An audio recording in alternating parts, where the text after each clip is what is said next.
Hello friends, welcome to Yadnya Investment Academy. Good morning. आज की ताज़ा खबर में आपका स्वागत है। हमेशा की तरह पहले ग्लोबल न्यूज़ से बात करेंगे स्टार्ट, फिर कुछ इंडिया स्पेसिफिक न्यूज़ और कुछ स्टॉक स्पेसिफिक न्यूज़ की आज हम बात करेंगे। वीडियो को लास्ट तक ज़रूर देखिएगा।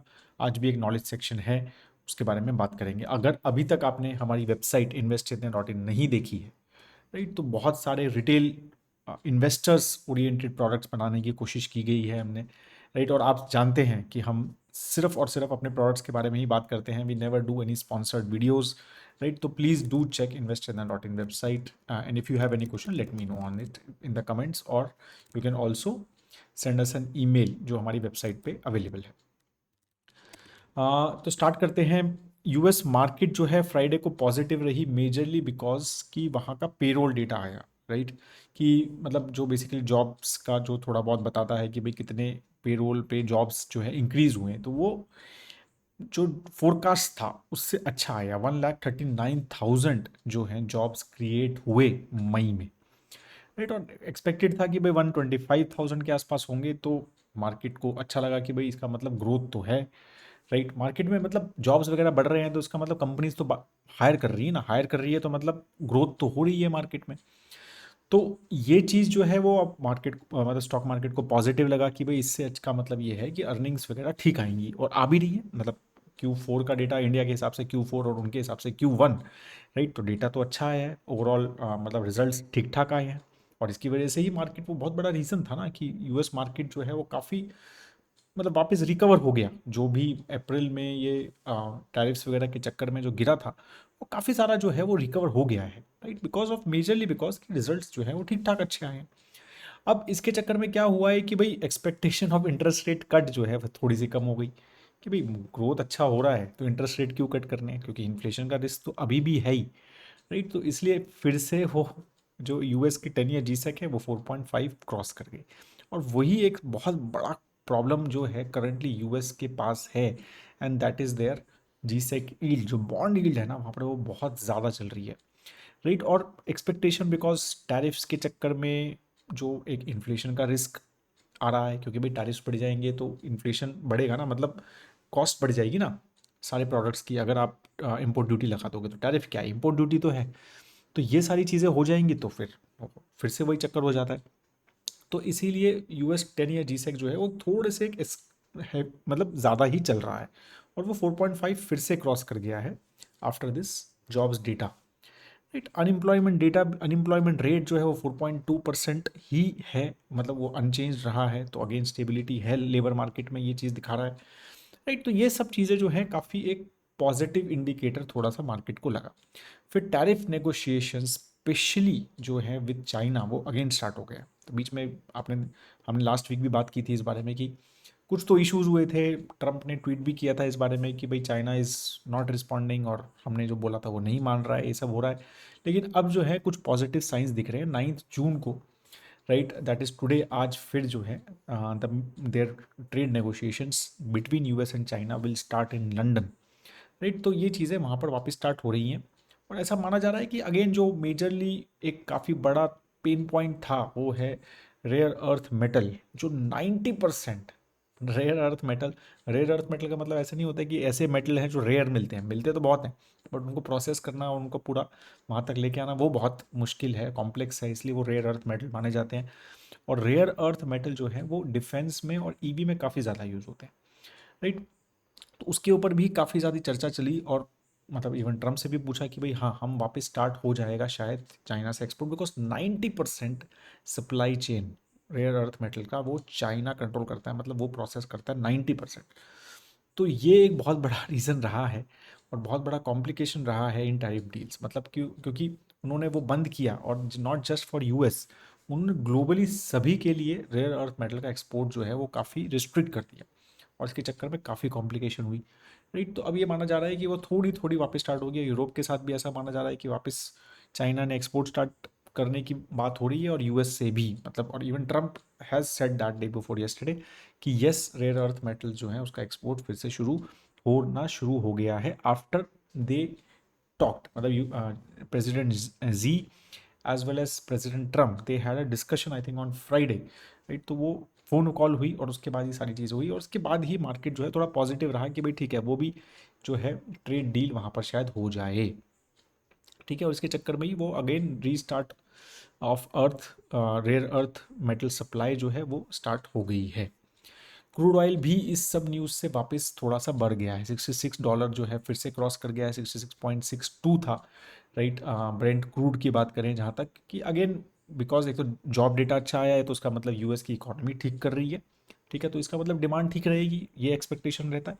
दूसरा फिर ये यूएस चाइना की डिस्कशन शुरू हो गए हैं वापस, और वो ट्रेड डील वगैरह अगर हो जाती है तो फिर ये जो टैरिफ का एक ओवरहैंग है, प्रॉब्लम है, राइट, वो थोड़ा सा कम हो जाता है।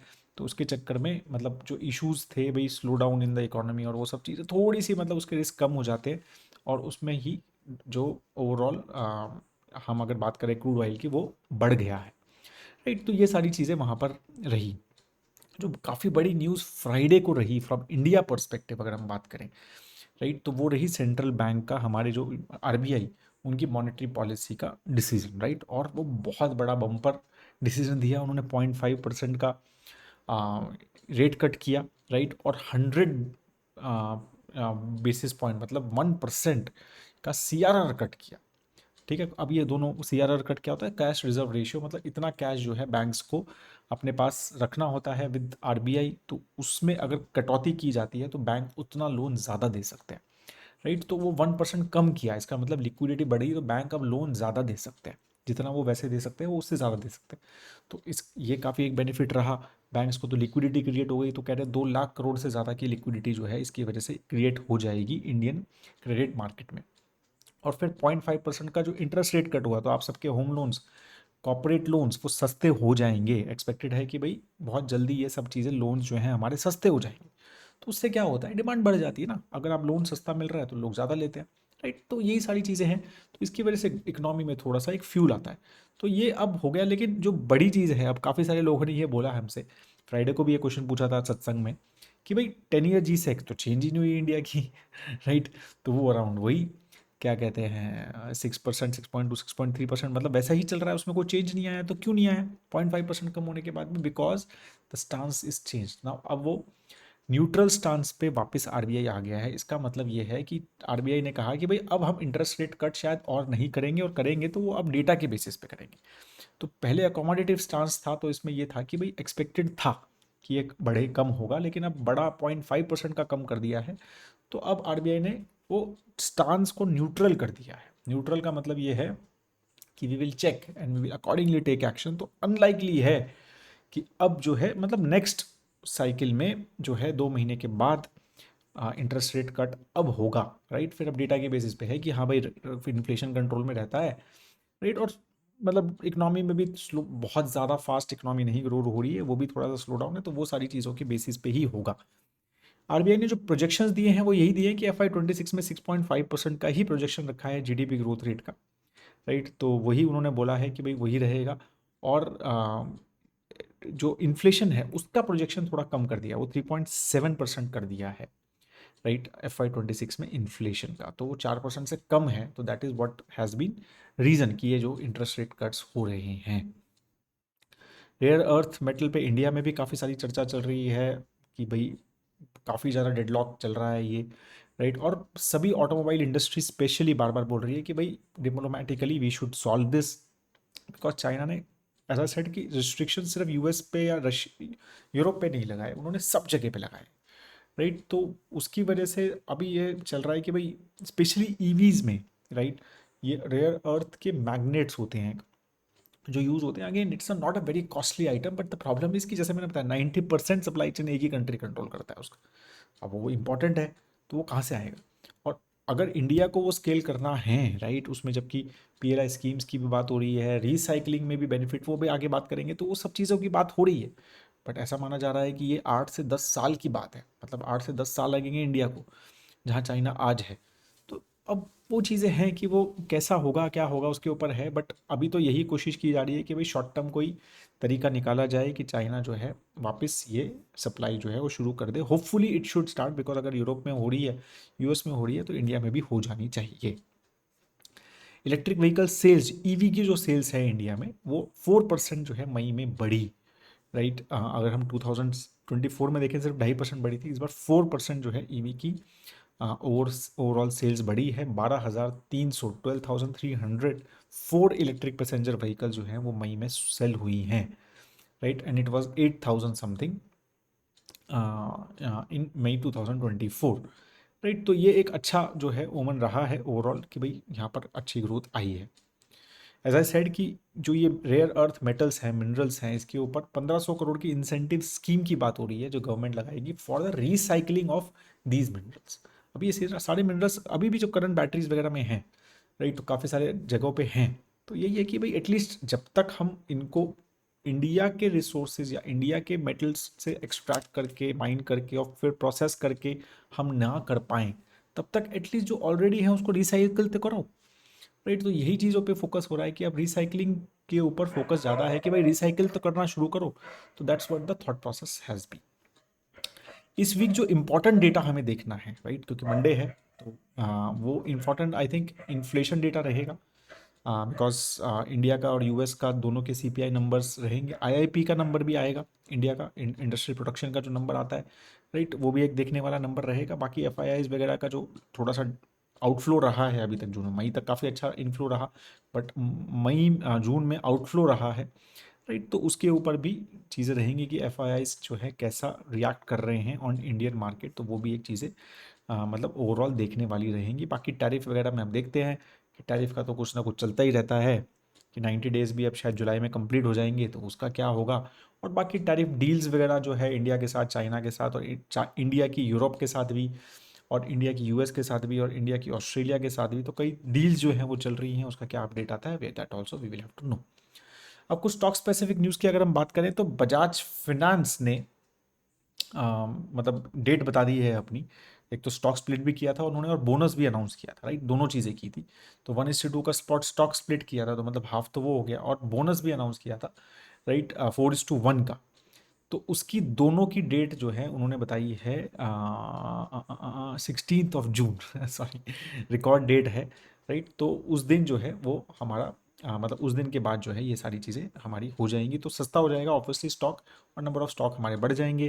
तो हम अब हमारे तो मतलब पोर्टफोलियोज में है, तो अभी ये एसआईपी और स्टूडेंट टाइप के पोर्टफोलियोज में भी I think we can consider this company now from now onward, जिसमें थोड़ा सा प्राइस रिस्ट्रिक्शन रखते हैं। बजाज फाइनेंस के प्रमोटर्स ने भी 1.79% का स्टेक सेल किया है on Friday. 1.79% Bajaj Finserv, sorry not finance, Bajaj finance का तो बजाज फिनसर्व होल्डर है। बजाज फिनसर्व का जो प्रमोटर है जाकि बजाज होल्डिंग है और जमनालाल सन्स है, राइट। तो ये दो व्हीकल्स हैं, तो इन्होंने 1.79% का स्टेक सेल किया है, ऑलमोस्ट 5,500 करोड़ रुपीस रेज किए हैं। आईसीआईसीआई, एसबीआई म्यूचुअल फंड और कुछ फॉरेन इन्वेस्टर्स ने ये पैसा जो है मेजरली इन्वेस्ट लिया है, मतलब ये स्टेक लिया है। और ऐसा माना जा रहा है कि ये पैसा जो इन्होंने रेज किया है वो मेजरली जो इनका बजाज एलियांस जनरल इंश्योरेंस और लाइफ इंश्योरेंस कंपनी है, उसमें से Allianz is now basically trying to get out of this, right. तो ये माना जा रहा है कि एलियांस का जो स्टेक है वो ये जो प्रोमोटर्स हैं they are trying to buy, right, और इसकी वजह से ही उन्होंने ये पैसा रेज किया है। ये न्यूज़ आई थी फ्राइडे को शाम को। बजाज सॉरी बिरला पेंट्स ने कि ये एक यूनिट ने एंटी ट्रस्ट केस फाइल किया है एशियन पेंट के अगेंस्ट। उन्होंने कहा है कि भाई Asian Paints being a market leader, they are trying to coerce their dealers कि भाई बिरला ओपस के प्रोडक्ट्स को मत रखो, और क्रेडिट लाइन को भी थ्रेटन करने की बात की है कि भाई हम तुम्हें क्रेडिट लाइन नहीं देंगे अगर तुमने बिरला ओपस के प्रोडक्ट्स रखे या होर्डिंग्स लगाए। तो इसकी वजह से उन्होंने competition commission of India CCI में कंप्लेन फाइल की है। अब एशियन पेंट्स का अभी भी 5.52% का मार्केट शेयर है, राइट, और बिरला ओपस अराउंड 7% है अगर हम मार्च की बात करें तो, राइट। तो ये एक इंटरेस्टिंग केस रहेगा, बट आई डोंट नो मतलब कितना ये चीज़ें रहती हैं और कितना ये स्ट्रिक्टली फॉलो होता है। बट इंटरेस्टिंग है कि ये फाइट जो है, जो Birla Opus which is a now मतलब एक्सपेक्टेड है कि capacity wise will be number 2 paint company, capacity wise not market share wise, right, and they are going to be head on with Asian Paints. एक interesting news आई, मतलब interesting in the sense थोड़ी सी एक थोड़ा सा अलग सी news आई कि on Lilavati trust, Lilavati जो हॉस्पिटल है, उनके ट्रस्ट ने एक फाइनेंशियल फ्रॉड का एलिगेशन लगाया है ऑन एचडीएफसी बैंक के सीईओ को, MD and CEO Shashidhar Jagdishan के ऊपर। तो उन्होंने बोला है कुछ 2 करोड़ प्लस जो है they have he has asked और something like that. HDFC bank ने उसका रिस्पॉन्स भी किया है, उन्होंने कहा है कि बिल्कुल आउटरेजियस एलिगेशंस हैं और इसलिए ही टारगेट किया जा रहा है कि जो ट्रस्टी हैं प्रशांत मेहता, उनको उनको काफ़ी ज़्यादा पैसे हमारे देने हैं एंड टू मतलब रिकवरी को ऑब्स्ट्रक्ट करने के लिए उन्होंने ये फालतू के एलिगेशंस लगाए हैं and they are even trying to set up a case against the trust of Lilavati. तो अब ये देखते हैं राइजर साइड की ये सारी चीज़ें, काफ़ी कबार मिट्टी भी उछलती है और सब चीज़ें होती हैं, right. H D F C bank has a very very impeccable governance record, right. तो I think we have to be little bit more patient and see how basically this pans out before taking any major reactions. MCX को electricity derivatives का approval मिल गया है, right. तो CERC के साथ जो है वो अब कॉन्ट्रैक्ट्स वगैरह क्रिएट कर सकता है, राइट। तो ये इंटरेस्टिंग रहेगा और आईएक्स वगैरह के साथ ये कैसे मतलब चीज़ें रहती हैं वो will have to see. Government is thinking about raising third party जो इंश्योरेंस होता है ना, थर्ड पार्टी। अब जैसे आपको पता है कि हम जब मोटर इंश्योरेंस लेते हैं, व्हीकल इंश्योरेंस लेते हैं, तो एक तो थर्ड पार्टी इंश्योरेंस मिलता है और एक कॉम्प्रिहेंसिव जो हम अपना मतलब सेल्फ उसके लिए लेते हैं, राइट।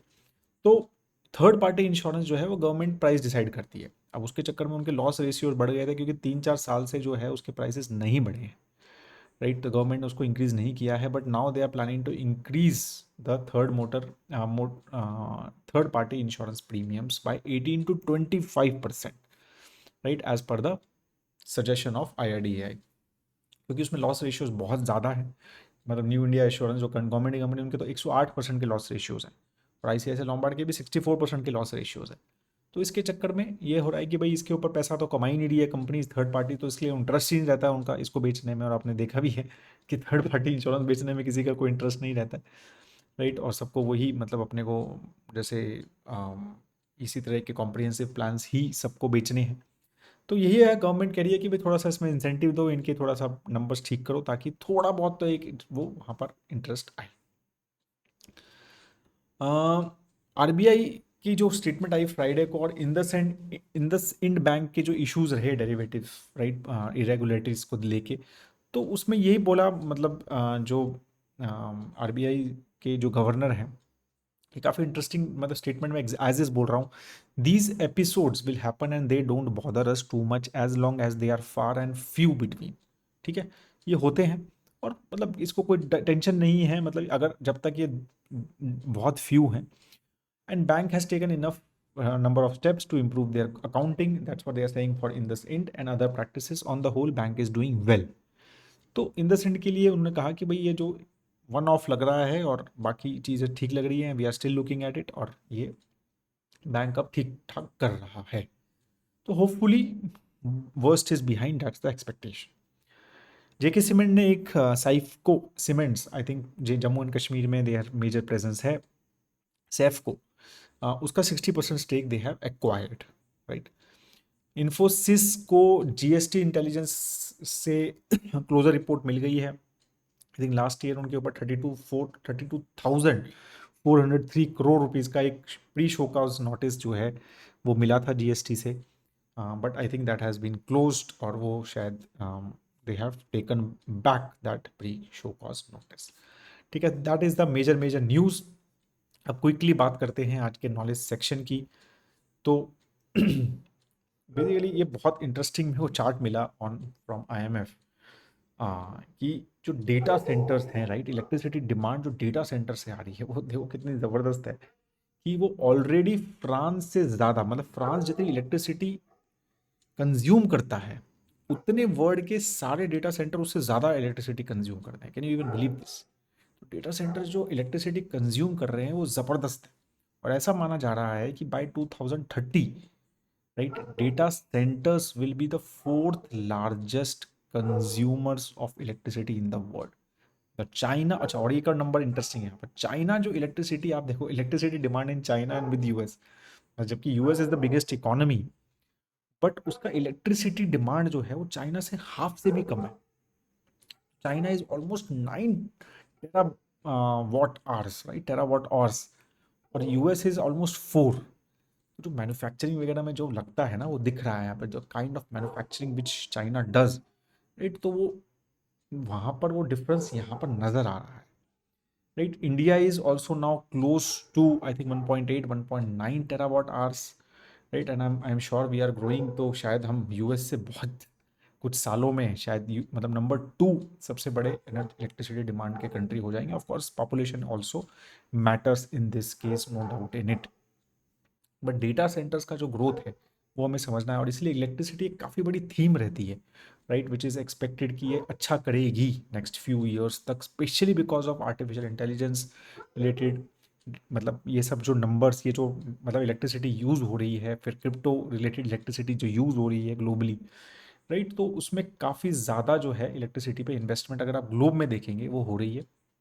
और obviously renewable sources of energy is more prominent clearly, और इसके ऊपर भी हमने एक नॉलेज सेक्शन में बात की थी, सोलर इज द बिगेस्ट, और मतलब Elon Musk keeps on saying that as well. तो हम भी इंडिया में भी सबसे ज़्यादा जो ग्रोथ है कैपेसिटी में वो इसी में है, सोलर लेवल पे ही है। तो डेटा सेंटर जो है वो बहुत बड़े, मतलब ऑफकोर्स बाकी जो ग्रोथ है India specially as a country grow कर रहे हैं तो वो भी करेंगे ही, बाकी इलेक्ट्रिसिटी ग्रोथ तो इंडिया में तो रहेगी, बट ग्लोबली जो है डेटा सेंटर एक काफ़ी बड़ा इलेक्ट्रिसिटी डिमांड कर रहा है। तो ये काफ़ी इंटरेस्टिंग चार्ट लगा, क्योंकि काफ़ी बार ये सब चीज़ें देखो लेख के ना बात तो करते हैं लोग कि भाई डेटा सेंटर बहुत करते हैं, ऐसी बात होती है ना कि एक चैट जीपीटी पे एक क्वेरी सर्च की तो इतनी एनर्जी उसमें यूज़ होती है। एक बार शायद ट्वीट भी किया था जो सैम ऑल्टमैन है, कि उन्होंने कहा था कि भाई थैंक यू, और जब आप चैट जीपीटी पे थैंक यू बोलते हो कोई उसका रिप्लाई करने के लिए, तो इतनी इलेक्ट्रिसिटी हम वेस्ट जो है उसके चक्कर में करते हैं। तो ये सब चीज़ें देख के पता चला कि भाई फ्रांस जैसे कंट्री से भी ज़्यादा जो है data centres already electricity use कर रहे हैं, ठीक है। So that is all I have on this. If you like the video please like ज़रूर कीजिए, शेयर ज़रूर कीजिए अपने फ्रेंड्स एंड फैमिली के साथ। Thank you so much guys for your time, right, have a great time ahead. जय हिंद।